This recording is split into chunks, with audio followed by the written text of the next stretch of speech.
for me. Hello, Word Nerds! Happy Sunday!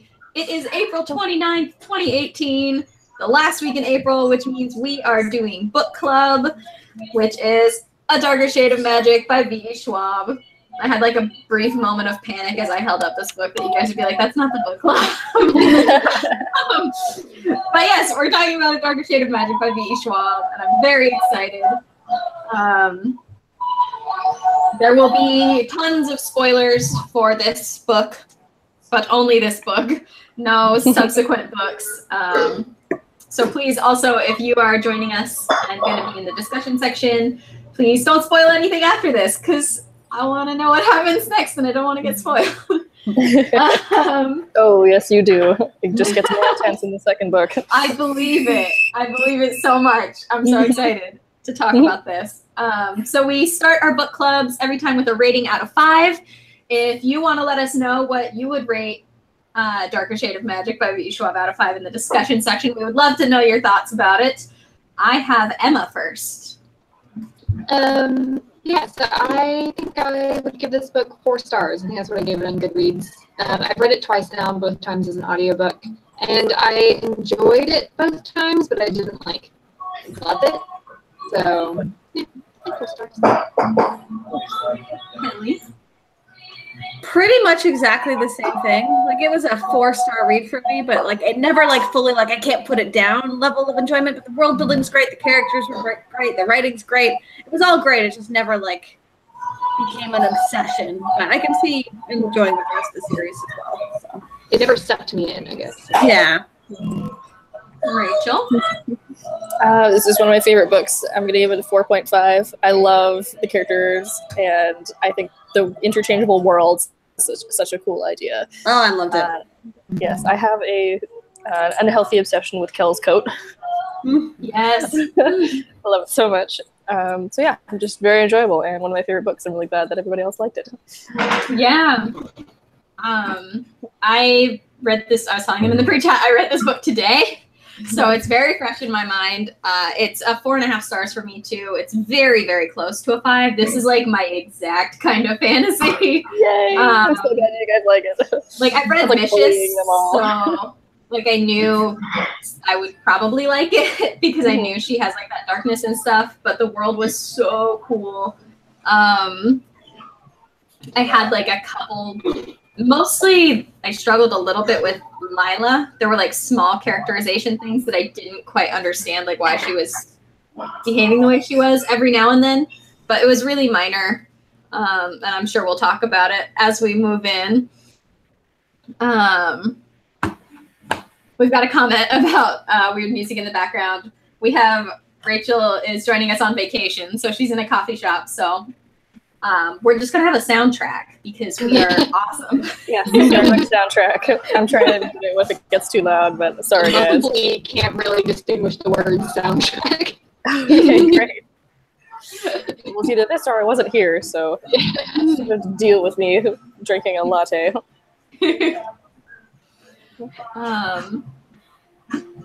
So yeah, have we all read it pretty recently, or are we pretty varied in? I have not read it for a while. Yeah, you're the one who told us all to read it. So. Yeah. I think it was last year for me. I just reread it. I finished it this past week, I think. Yeah. The first time I read it was a year ago or something. Yeah. I tried to read it a year ago, and then it was reading slump. And I really enjoyed what I was reading, but it was reading slump time, and so I just put the book down and stared at it for 2 months, and then just didn't pick it up again. But I think I actually enjoyed it more my second time than my first time. Yeah? Yeah. I liked it the first time, but I think I liked it more this time. Do you know what about it made that happen? Or? I don't know. Maybe I was just more in the mood for it. I don't know. Just I was more interested in the story than I was the first time I read it. Yeah. Maybe because I was a little bit more familiar with it or something. I don't know. I will say one of my main issues with it is really just related to an issue I have with fantasy in general. But I hate that the way Lila's character is established at the very beginning. Yes. Written sexual assault and her killing the person, and then it's one thing to have sexual assault in there, and then she's also threatened with it other times in the book. Like, anytime they're establishing that the guy is kind of sleazy, it's because he's like, hey, I'll give this thing to you for free if you, yeah, exactly. And like, and it's basically just used, yeah, one, to like establish that those guys are sleazy, and especially in the first instance with like the guy who owns the boat she's living on, it's like purely there just to establish that she's like a kick-ass character. That's all it's there for, I feel like. And like, and to establish the world, which I hate when it's just used to establish like character and world and has like no impact on the plot. Because none of it ever comes up again. It's like he like tries to rape her and she has no trauma around it. Like she's just like, I just killed him. Whatever, I'm gone. Yeah. I think that's so much when that happens. Yeah, I think Lila's character, there were parts of it that's kind of why I took away some of my rating. Mostly because I found that like she didn't really change very much. Like she becomes an amazing character by the end of the first book, and in the second book she's so cool. In the third book she's like completely super kick-ass. But there were a couple things that like I'm like, Lila, you don't always have to be kick-ass. Like this isn't a moment where you need to be kick-ass kind of thing. So I did find there was moments where she has like no mesh. Vulnerability, I think. Yeah, which, yeah, like, makes her like feel that. less real. Yeah. Mm-hmm. Also, I'm sorry if I'm like kind of trying to be quiet because I'm in the coffee shop, but I'm also kind of sick, so I'm a little bit stuffed up. So I just sound very unenthusiastic. It's not unenthusiastic.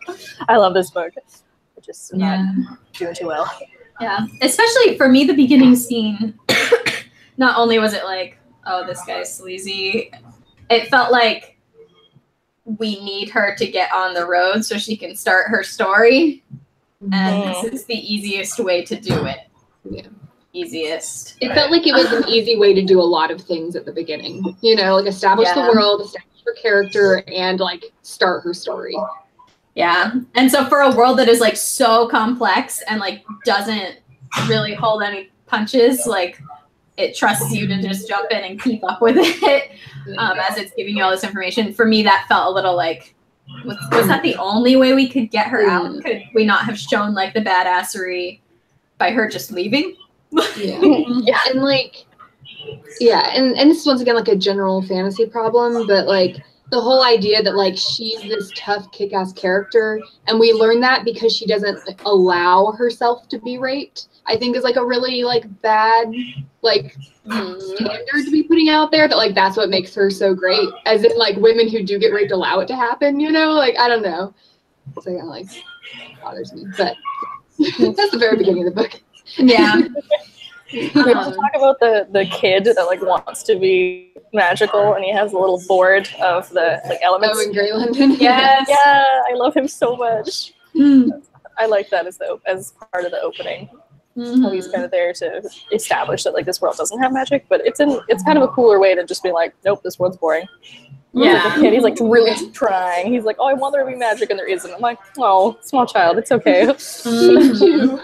Yeah, exactly. He's like just concentrating on this board, and you're like, dude, no, it's not gonna happen. Like, it's so hard. Yeah, I loved all of the. Like, I feel like there were a lot of trinkets and things that were there to help you understand the magic more, and I really liked all of them. Like, is it Rye or Rye? It's Rye. I say Rye. It's like, in her Twitter bio. Rice it says Rye actually, like why. Actually, I think it's supposed to be Reese. So you guys just say it weird. Now that I think about it. I think it actually is supposed to be Reese. It's in her Twitter bio. It says, her Twitter bio says it's pronounced Rye like why. W-H-Y. So it's Rye. And the audiobook says Rye. So like when Rye is practicing with like the little balls and trying to make everything move, it was just like so visually appealing. Yeah. Like the idea of like all the magic being in all these different little containers and practicing with it that way. In general, like the world building of the different Londons is really well done. Like the moment he like steps into the different Londons, I feel like you like instantly get a really good feel of what that world is like. I like that you have to carry a small piece of you wherever you go. So he has the the machine in the background.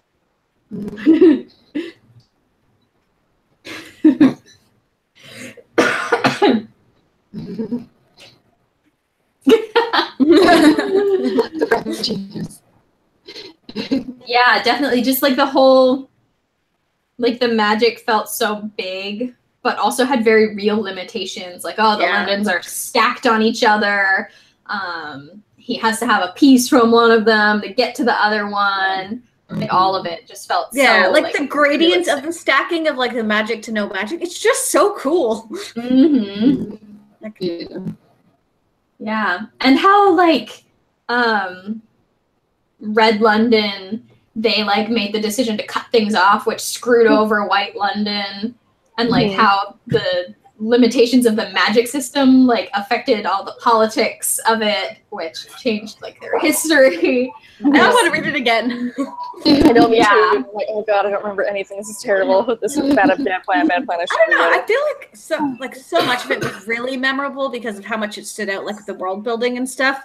But like, I feel like there's probably a lot of nuance that I missed, but because I always do. So I don't know. I'm curious to read it again. The world building is the most memorable part of it because rereading it, it's only been like a year, and I like only vaguely remembered what the plot was about. Like I was like, I don't know, there's that stone, and I know the White London people are behind it, but like that's all I remembered about the plot. So,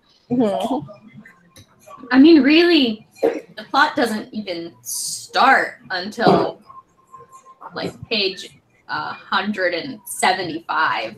Like he doesn't even get the stone until that point. Yeah. But I think it's a huge difference with like adult fantasy and YA fantasy is that like the plot doesn't have to start quite as quickly in adult fantasy. Like there's more room to like slow down and build the worlds and the characters, which is kind of nice. Yeah, and it was definitely like I found myself occasionally wondering like when is the plot gonna start, but I never felt disinterested. Like I felt very much like she was laying all the groundwork and I was going to be using all these pieces for the rest of the book, and I assumed the rest of the series because it just seemed like there were some pieces that were like laid in there. Like he mentions he lost a green coat in his coat and he can't find it. And I love it. I love that little, it's so just like little things like that where I was like so imaginative. Like I feel like there's clues like that throughout that I'm going to be seeing again later on.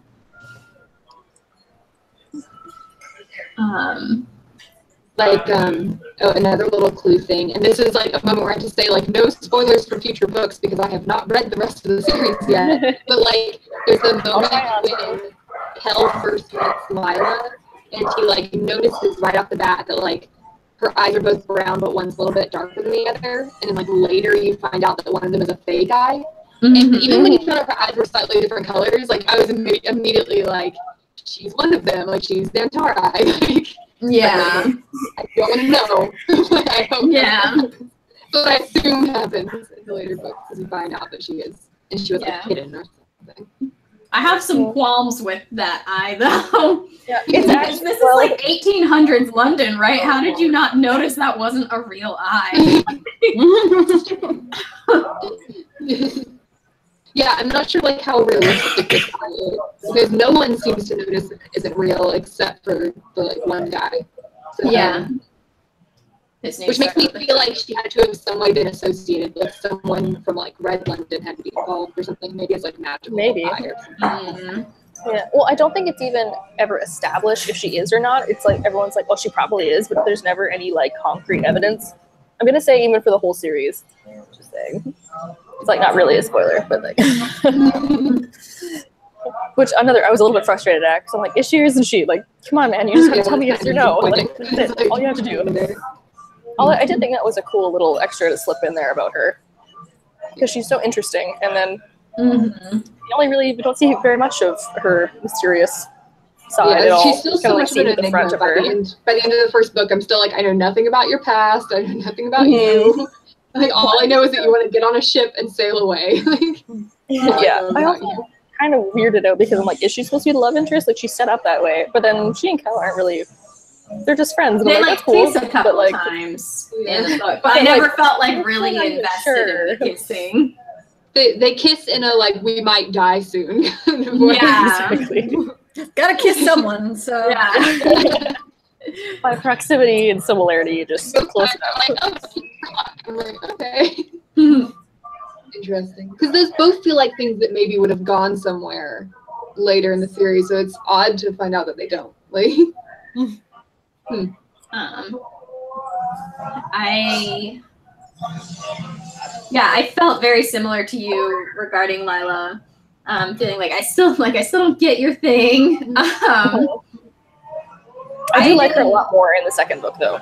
Like, I liked her in the first book, but I was a little bit like she's a bit of a wild card. In the second book, I do like her more. Yeah, saying she's a wild card is a really good way of describing it. Like, I didn't personally struggle as much with like the being badass all the time aspect of her personality. But like every now and then it was like, what are you going to do? Because there's like the moment with the little boy where she's like, I'm gonna track down these kids who stole this little kid's money that I just gave him and beat the crap out of them. But also, I'm going to steal off of a man who is obviously bleeding to death in an alley. And that's within like 20 pages of each other. True. I think they play it off a little bit like she didn't know that he was bleeding to death. But I was like, there was something obviously wrong with this guy. Can we talk about Holland yet? Yes. He's my favorite. He's my sweet little cinnamon roll. Like, that is like the most terrible and most evil cinnamon roll there ever was. But I love him. He's so interesting to me, and he really just gets destroyed in a stick like the whole series. And I'm like, man, I want him to either be redeemed or like be completely evil. I feel too bad for him. I love him with the Dane twins because they're just creepy as all hell. I love them. Yes, they were so creepy. Oh my god. I also kind of like how like no one in either world is willing to go up against the Dane twins. Because they're just like, nope. No, bad peace guys. Like, they're not having it. No, thank you. Yeah, exactly.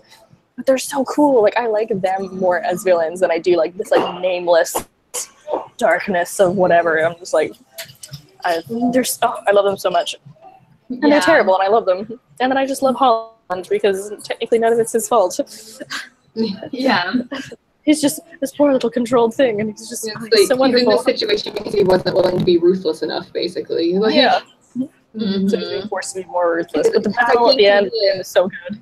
I think the guy twin, the brother, says something about like Holland's problem was that like he only killed out of like necessity.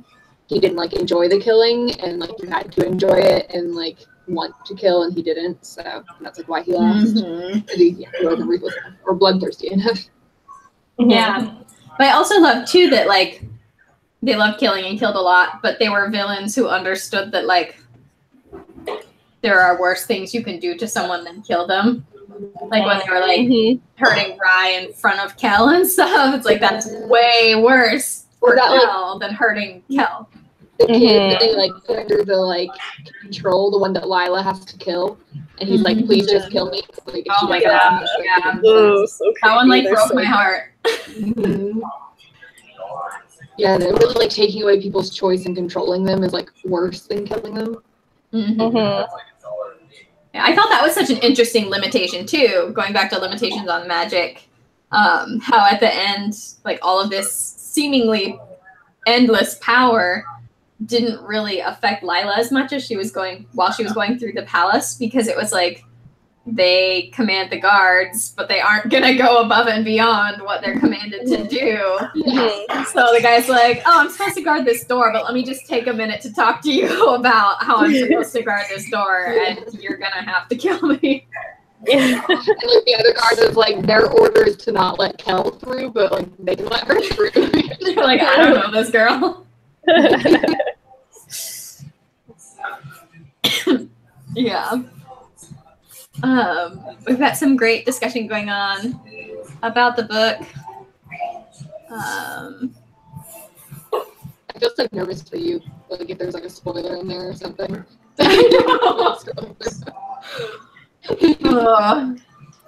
But these are all names I recognize. They won't spoil if they've read Beyond.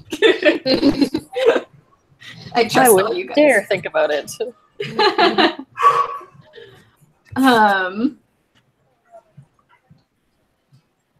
Also, can we talk about we've talked very briefly about Holland, but for me, Rye like jumped off the page as a character. So much. I would die for him.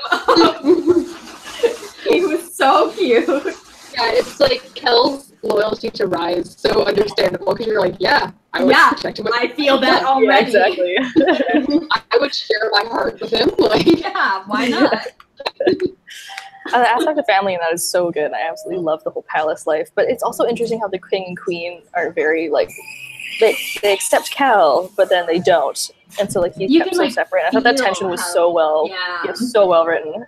And then of course Rye is just like, he's my brother, like we're just friends, like da da da. And I'm like, oh Rye, you're so sweet and nice, and you're gonna be such a good king. And the parents are like, no, he's different. I'm like, oh, Cal, it's gonna be okay. The king and queen aren't like cold to Kel or mean to him or anything. Like they're like super nice, fond of him and like have affection towards him. But really, he's only a part of the family because Rye demanded it. You know. Mm-hmm. Yeah, and it's crazy because Rye doesn't have that much page time. I assume he has more page time in future books. He does.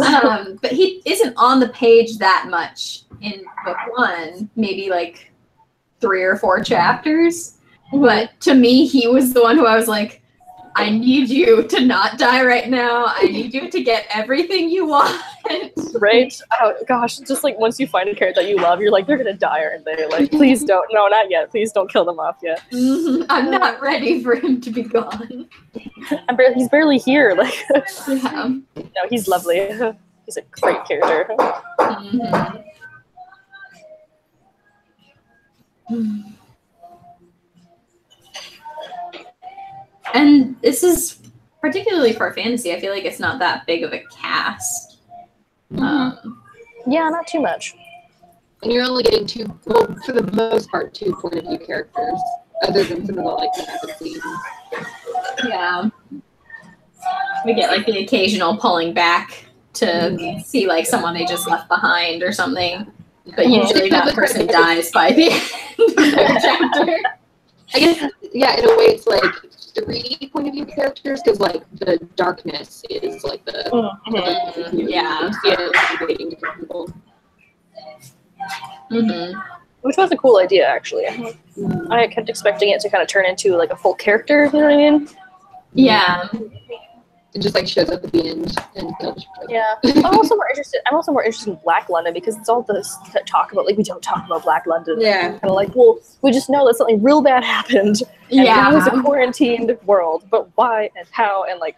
And like, what is there? Yeah, exactly. Well, I was expecting like this darkness or whatever, kind of either like turn into somebody or be someone from that world, and like maybe that's their power or something, or maybe it's like a Horcrux and they're being drawn into this new world, and they just didn't quite get that. And I was kind of upset because it's what's in Black London, like. Yeah, I was kind of expecting them to, because they kept talking about we're going to go to Black London and take the stone back, and then like they don't. So yeah, I was kind of expecting for a lot of the book for that to be like some part of the climax is them going to Black London and some part coming back. Well, more of Black London is shown in very pretty like sequential books, but again, still not that much. Like it's still very, like it's bad, and we all know that. But that's kind of it. Yeah, I did feel a little bit at the end, probably because in part because I was on such a time crunch because I was reading it today. But I felt a little bit of like that Return of the King movie feeling where it was like, so this is the end.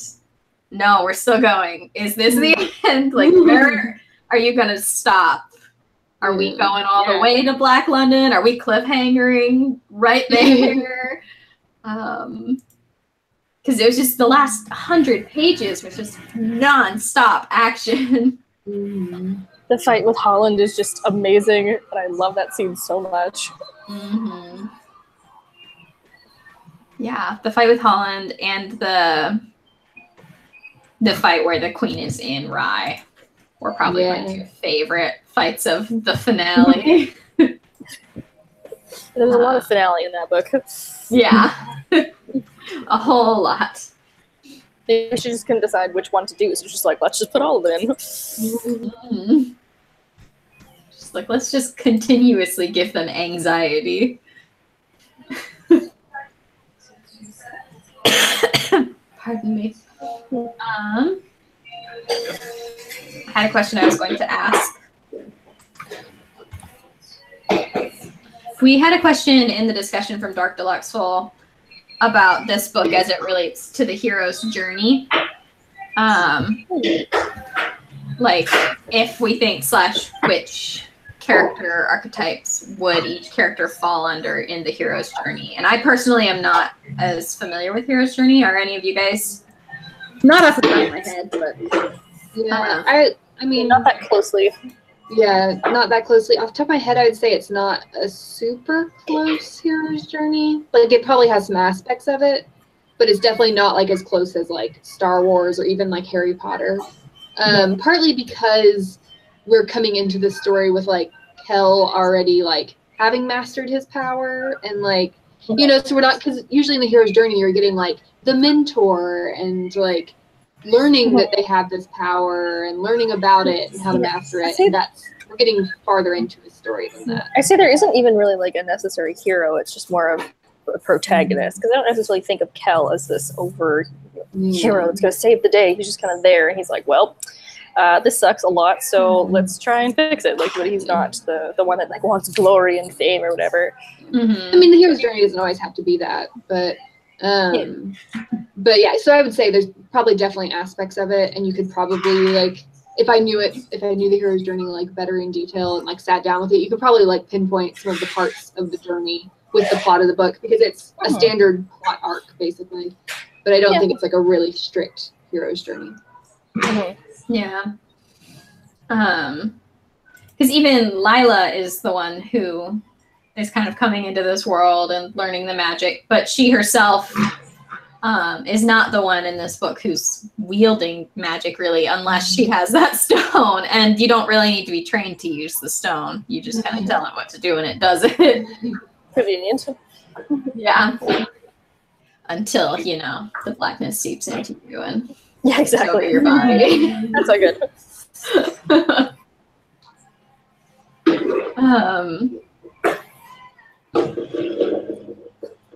I think on top of that too, there's not a lot of reluctance in like the heroes. Like, they're a little, all of them are a little morally gray, are doing things they shouldn't be doing. Lila more so than Kel. Oh yes. But even Kel is doing things he's not supposed to be doing. What were you going to say, Rachel? Oh, just sorry. My Wi-Fi is like skipping a little bit, so I can't quite hear every word that everyone's saying. I think I was expecting Lila to either kind of be good or be bad, and she's very morally gray, and she's very like there for herself, which I guess is kind of a pirate aspect that she's like kind of wanting to be anyway. And you do see that a lot more in the second book, of like her being a pirate, kind of, and just looking out for herself. But I kind of wish that she had been pushed to either side, because like if she had been a villain, I'd be like super down for it. I think that would have been really interesting. But I think, like, yeah, she's a bit of a wild card, and she's just kind of there for herself, which, again, I guess is an interesting character, because you don't really see that too often. You do see very either side, you know, protagonist or antagonist. So it's kind of neat to just have her there. But at the same time, I'm like, why are you here? I haven't read any of Victoria Schwab's other books, but just from like knowing the like premises of them, I feel like morally gray characters are very much her thing. Like, that's what she writes. Yeah, that's very true. Which like is what some people are really into and some people aren't. I like that they were really morally gray. I wish that Lila's motivations made more sense to me. But I like that she's really morally gray. I like that she wasn't like good or bad. Yeah. Black and white, you know. Yeah. A hero. Maybe that's why she's so interesting to me. Yeah, because I think it definitely has been marketed as a YA, but it's also marketed as fantasy, so you kind of have definitely published. Not really quite sure. Yeah, it's been published as adult, but I know definitely like the YA community has kind of taken it over because they are pretty young technically. I mean, who knows how old Kel is, but you know. Yeah, and on the marketing front, they're really just pushing Victoria Schwab to everybody. Because she's great. As they should. Yes. I finally so much. I know. I finally convinced my boyfriend to read Vicious, which he's doing right now next to me. I know her whole slowly corrupting people. Separation is that like the books that are published as adult fantasy are V. Schwab, and the ones that are published as YA fantasy are Victoria Schwab. So that is how they like distinguish them. But yeah, her books have a lot of crossover appeal, so they do well still in Yeah. the YA market. Before this, I'd read both of the archived books, and they're not like that morally gray. They're pretty like standard YA of like girl discovers she's part of secret world, figures it out. Secret world may or may not be corrupt. Hero's journey. There you go. Yeah, and I really liked it. Like, I'm sad that there's no third one in that series, but it doesn't have quite the same like darkness to it as her other like her adult stuff. Yeah, I only started with her. Yeah, I think I started with Turkish Magic. Is the first book by her I'd ever read. So that kind of like set the tone for me. That I mean, I loved it enough that I read like everything else she's ever written. So. Yeah. Oh my gosh. And she's such an inspiring author. Just like, if you aren't following her on all her social medias, you should. You should. On YouTube, she's so cool. On Instagram, Twitter. She writes so many books every year. I was about to say, so many books every year. her career is like my like dream publishing career. Like she's like, I feel like she's like in a really good place of being successful. Like she's not like J.K. Rowling level big where like everybody would recognize you on the street and like, you know, like you can't step out of your house without people like wanting to talk to you, but like still like successful and like publishing a lot and you know, getting like 6-figure deals for your new book, you know. Right. And she got 7 figures on the most recent one. I think so, yeah. Oh my gosh. I know, right? Also, she has really cool glasses, so. Yeah. And awesome hair. Yeah. And she like lives in Scotland. Yeah. Not that we've all been like stalking and coveting her life or anything. She posts a lot about like, I think we mentioned it when we were talking about productivity or something several weeks ago, but she posts a lot about bullet journaling. And I feel like I'm always really inspired by her posts on productivity because I'm like, no, you are publishing more than just about anyone else who is a YA traditionally published author. So like, I always want to take notes when she's talking about how she gets things done. Gosh. Schwab. I feel like we always run out of things to talk about when it's a book that we all liked. Yeah. So, yeah, let us know any feels you had about A Darker Shade of Magic in the discussion section or else. I don't know where I was going with the end of that sentence, so just thought I would go Lila with it. Well, I was just gonna say like, oh, we should like name what London we want to live in. And I'm like, well, that's dumb. Everyone's gonna be like Red London, duh. Like, so then I'm like, okay, well, would anybody live in any other London? Like, I would live in Gray. I'm gonna keep that stuff far away from me. You guys have drama. I guess a better question is, which of the elemental magics would you want to have? Bone. I was about to say that. I do kind of want the whole like being able to walk like interdimensionally travel. Kind of would like to be able to do that. That sounds freaking dope. Obviously, Antara is like the dream one that you want. Oh yeah. Which one are you really though? Like 2 people get that one. Oh, that's true. Well, I look the most like Kel out of all of us if I just my bangs back and like short red hair, you know, green eyes. I'll just like down to cover. You have to cover your black eye with your bangs. Oh, that's right. Yeah. Okay. They look Perfect. I would not tell if it was like a movie. I would want him to be played by like Domhnall Gleeson, who plays Bill Weasley. Like that's what I imagine. I like imagine Domhnall Gleeson the entire time I read it.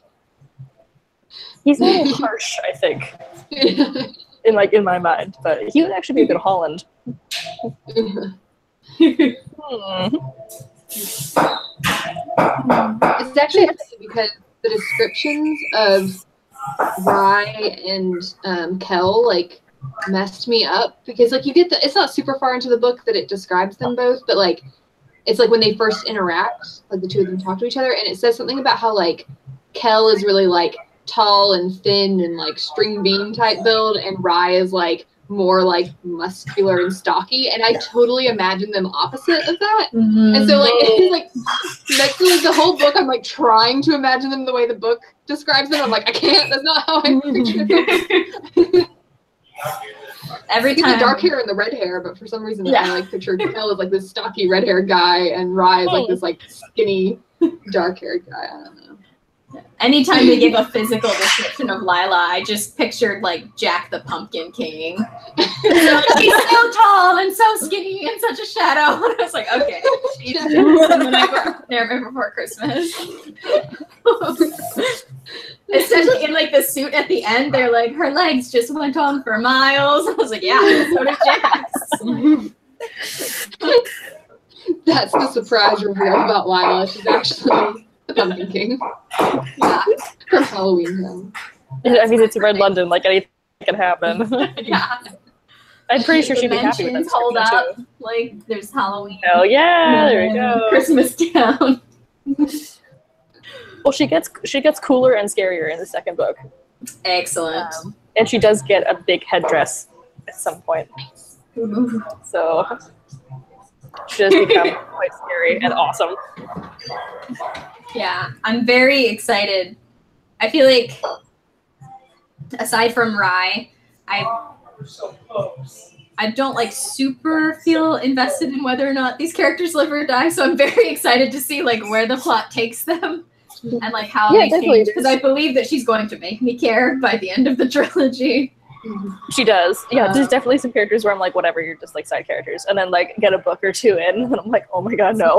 I would die for any of these people. Yeah. I mean, like right now I definitely find them compelling, but like I wouldn't be devastated if one of them died.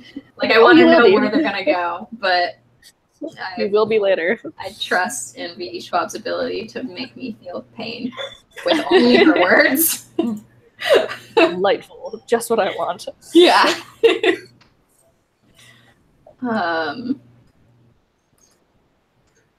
We had a comment from Anne Griswold regarding Lila, saying, I thought it was somewhat weird that Lila takes off so quickly at the end. She's a stranger to Red London. Stay a week and learn the norms just to be safe. And that was the only other like big Lila thing that stood out to me at first read or whatever.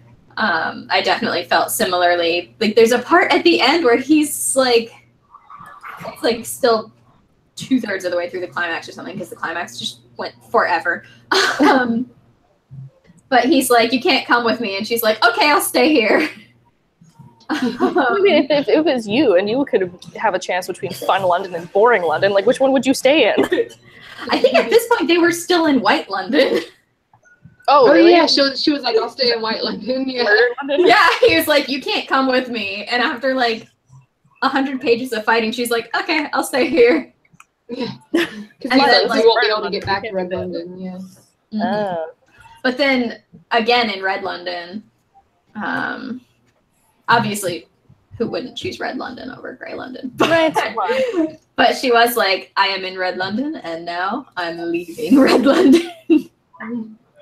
Gonna go see the world. She does kind of, well, it's in the same world, I guess, like the same. Yeah. I mean, they just call it Red London, but it could be the Red World. Like, who knows what else is in that world? Yeah. That's another thing I kind of wish that she had taken on the opportunity for. And I mean, she didn't have to, but again, we only ever see the Londons. We don't really see anywhere else in that world, which would be kind of cool if we saw something in that world. I like, feel like there's a lot of like? room to do more in that world. Well, I know that she's making a companion series. No, she's writing a companion series about set in Red London. I just don't know where in that world it's going to be. I thought it was going to be in London, but it might just be around that place. So I'm very excited for those. So I want to see more of that world, or even more of that London. Like we only are in that one palace. Yeah, and like I get why Kel is confined to sticking close to London because of the nature of his powers and his job. But it would be really cool to get a story about a character who like isn't necessarily confined to London, so we can see like what the rest of the world is like. That's just curiosity, though. I mostly just want to know.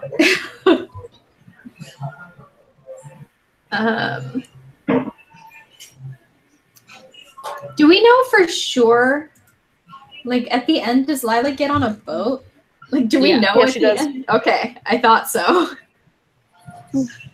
It's been like 30 minutes since I finished it, so everything is going away now. Yeah, she gets on a boat.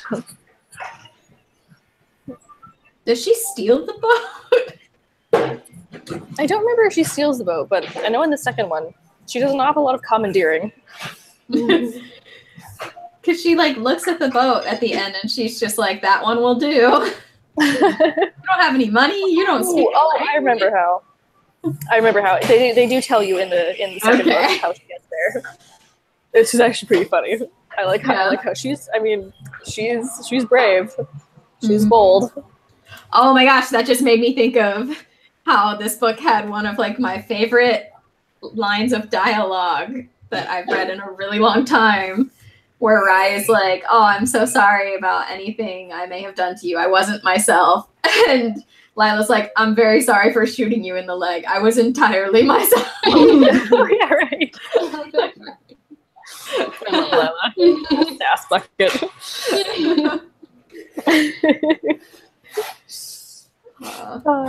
That is a good line. I forgot about that line. Mm-hmm.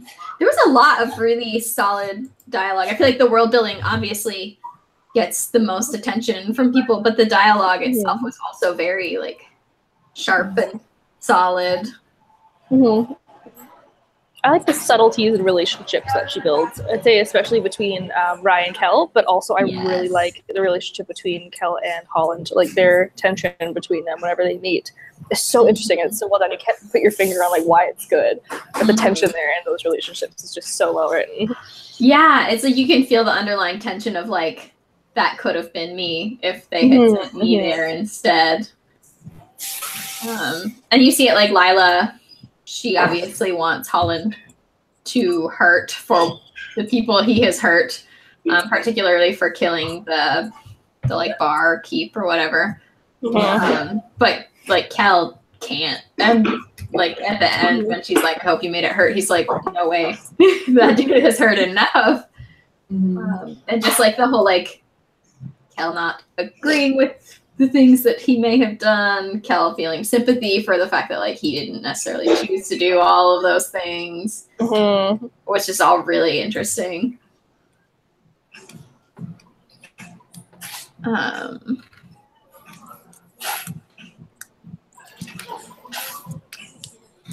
I'm double checking the discussion section. I apologize if I missed one of your comments.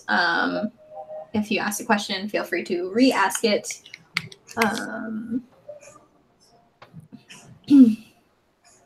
So, Kelly, have you read the rest of the series? No, not yet. Okay. Just the one.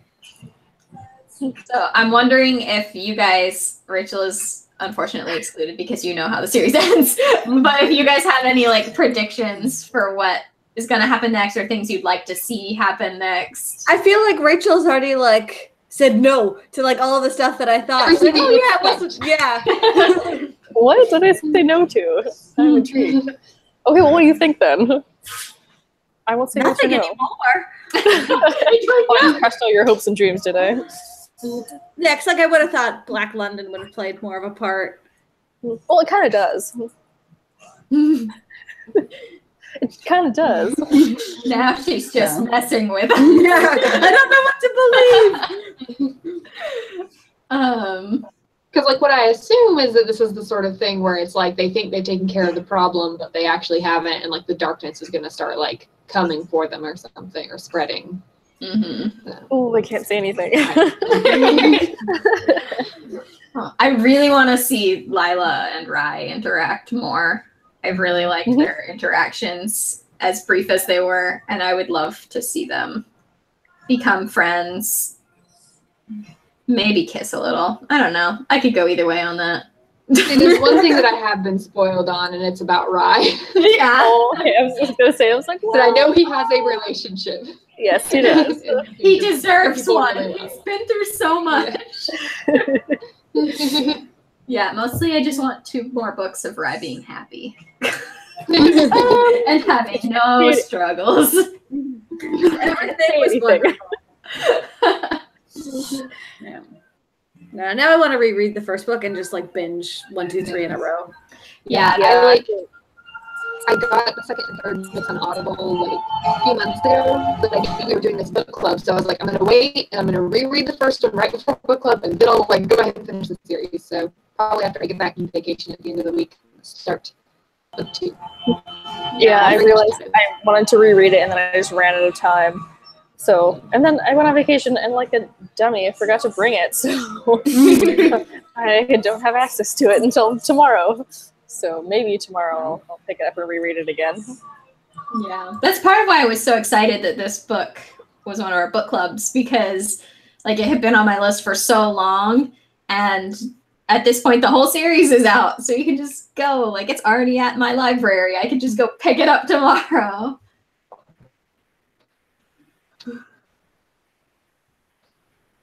Emma left us to go get the next one. She's going to your library. She's like, I'm coming, Megan's library. She's like, Megan will not get to check it out from her library because I will have it. We were talking about you while you were gone. Only bad things, don't worry.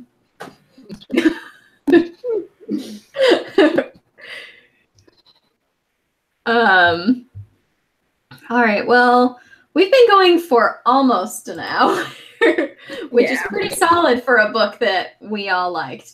So we're probably going to wrap it up here. Does anyone have any final thoughts about the book? Anything?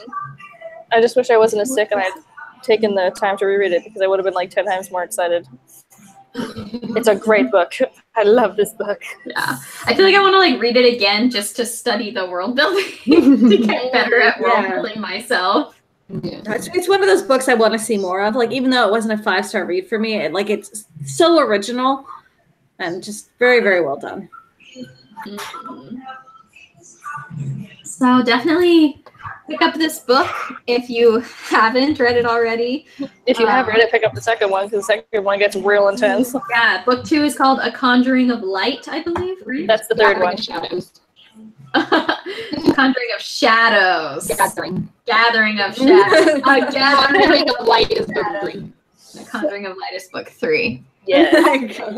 The reason I will not go get our next book club is this, The Long Way to a Small Angry Planet by Becky Chambers. Ooh, so okay. Book, you have a month to read it. So I just got my copy in the mail. So.